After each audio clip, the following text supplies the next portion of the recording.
Mengapa gugatan SEC versus Ripple belum juga diselesaikan? James Murphy, Metalloman, seorang pakar hukum, berpendapat bahwa Ripple sendiri mungkin yang memperlambat prosesnya. Namun, pengacara Fred Rispoli justru menyalahkan SEC atas keterlambatan ini. Kedua pihak memiliki argumen yang kuat, dan dengan Ripple yang kemungkinan berencana melakukan IPO, taruhannya semakin besar. Mari kita bahas lebih dalam apa yang sebenarnya terjadi dan dampaknya bagi XRP. Apakah Ripple yang menunda?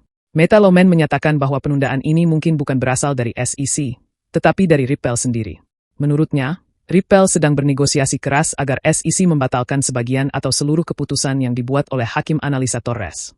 Meskipun putusan Torres sebagian besar dianggap sebagai kemenangan bagi pemegang XRP, ada beberapa temuan yang tidak menguntungkan Ripple, seperti pelanggaran hukum sekuritas, perintah pengadilan tertentu terhadap Ripple. Karena itu, Ripple ingin mendapatkan kesepakatan yang lebih baik sebelum menyetujui penyelesaian dengan SEC. Atau justru SEC yang menghambat? Di sisi lain, pengacara Fred Rispoli berpendapat bahwa penundaan ini justru disebabkan oleh SEC. Menurutnya, Komisioner SEC Mark Uyeda dan Hester Peirce mungkin ragu-ragu menyetujui kesepakatan yang mengubah denda $125 juta terhadap Ripple. Jika benar, ini berarti ada perbedaan pendapat dalam tubuh SEC sendiri, yang membuat penyelesaian kasus semakin lama. Metalloman juga mengangkat teori menarik. Ripple mungkin sengaja menunda kasus ini karena sedang merencanakan IPO, Initial Public Offering, atau penawaran sekuritas di masa depan. Jika Ripple hanya setuju untuk membayar denda $125 juta dan menarik bandingnya, SEC kemungkinan akan cepat menyelesaikan kasus ini. Namun, karena hal itu belum terjadi, Ripple mungkin berusaha mendapatkan kesepakatan yang lebih baik demi kepentingan bisnis dan keuangan jangka panjangnya. Perusahaan yang ingin IPO tentu ingin memiliki status hukum yang bersih, tanpa catatan pelanggaran sekuritas yang bisa menghambat langkahnya masuk ke pasar saham. Jika ini benar, maka inilah alasan mengapa proses negosiasi berjalan lebih lama dari yang diharapkan.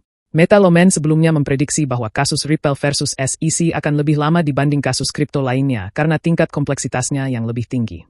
Berbeda dari kasus lain, gugatan ini sudah memiliki putusan akhir, sehingga negosiasi menjadi lebih rumit.